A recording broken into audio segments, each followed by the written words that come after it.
ಈ ಸಂಜೆ ಡಿಜಿಟಲ್ಗೆ ಸ್ವಾಗತ. ನಾನು ಪಲ್ಲವಿ. ಮೋಮೋಸ್ ಅಂದ್ರೆ ಯಾರಿಗಿಷ್ಟ ಇಲ್ಲ ಹೇಳಿ?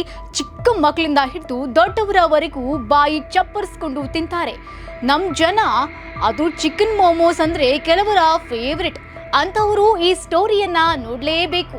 ಹೌದು, ಪಂಜಾಬ್ನ ಮೋಮೋಸ್ ತಯಾರಿಸುವ ಕಾರ್ಖಾನೆಯಲ್ಲಿ ಆಘಾತಕಾರಿ ಸುದ್ದಿಯೊಂದು ಬೆಳಕಿಗೆ ಬಂದಿದೆ.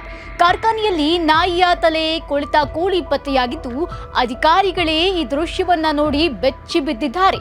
ಪಂಜಾಬ್ನ ಮೊಹಾಲಿಯ ಮಾತೌರ್ನಲ್ಲಿರುವ ಮೋಮೋ ತಯಾರಿಕಾ ಕಾರ್ಖಾನೆಯ ಮೇಲೆ ಆರೋಗ್ಯ ಇಲಾಖೆ ತಂಡ ದಾಳಿ ಮಾಡುತ್ತೆ. ತಂಡದ ತನಿಖೆಯ ಸಮಯದಲ್ಲಿ ಕಾರ್ಖಾನೆಯ ಫ್ರಿಡ್ಜ್ನಲ್ಲಿ ನಾಯಿಯ ಕತ್ತರಿಸಿದ ತಲೆ ಪತ್ತೆಯಾಗಿದೆಯಂತೆ.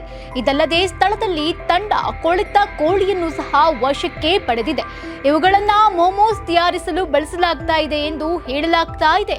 ಸೋಷಿಯಲ್ ಮೀಡಿಯಾದಲ್ಲಿ ವಿಡಿಯೋ ವೈರಲ್ ಆಗಿತ್ತು. ಮೋಮೋಗಳನ್ನ ಇಟ್ಟಿದ್ದ ಸ್ಥಳದಲ್ಲಿ ಬಹಳಷ್ಟು ಕೊಳಕು ಇರುವುದನ್ನ ವಿಡಿಯೋದಲ್ಲಿ ತೋರಿಸಲಾಗಿತ್ತು. ಆ ವಿಡಿಯೋ ಸಿಕ್ಕಾಪಟ್ಟೆ ವೈರಲ್ ಆಗಿತ್ತು. ಕೊಳೆತ ಎಲೆಕೋಸು, ಹೂಕೋಸು ಮತ್ತು ಇತರ ತಿನಿಸುಗಳು ಮೋಮೋಸ್ ಇಡುವ ಸ್ಥಳದಲ್ಲಿ ಬಿದ್ದಿತ್ತು. ಅಲ್ಲದೆ ಮೋಮೋಗಳಿಗೆ ಕೊಳಕು ಎಣ್ಣೆಯನ್ನ ಬಳಸಲಾಗ್ತಾ ಇತ್ತಂತೆ. ಈ ವಿಡಿಯೋ ವೈರಲ್ ಆದ ನಂತರ ಆರೋಗ್ಯ ಇಲಾಖೆಯ ತಂಡ ತನಿಖೆ ನಡೆಸಿದಾಗ ಆಘಾತಕಾರಿ ಸಂಗತಿಗಳು ಬಹಿರಂಗವಾಗಿದೆ.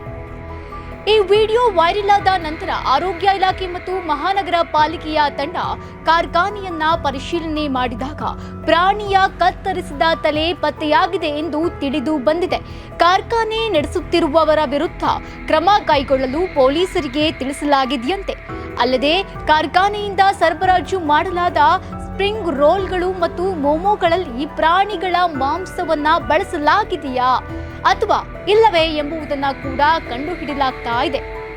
ನಾಯಿಯ ತಲೆಯನ್ನ ಹೋಲುವ ಮಾಂಸವನ್ನ ಪಶು ವೈದ್ಯಕೀಯ ಇಲಾಖೆಗೆ ಪರೀಕ್ಷೆಗೆ ಕಳುಹಿಸಲಾಗಿತ್ತು. ವರದಿ ಬಂದ ನಂತರ ಇದನ್ನ ದೃಢಪಡಿಸಲಾಗುತ್ತದೆ ಎಂದು ಹೇಳಲಾಗಿದೆ.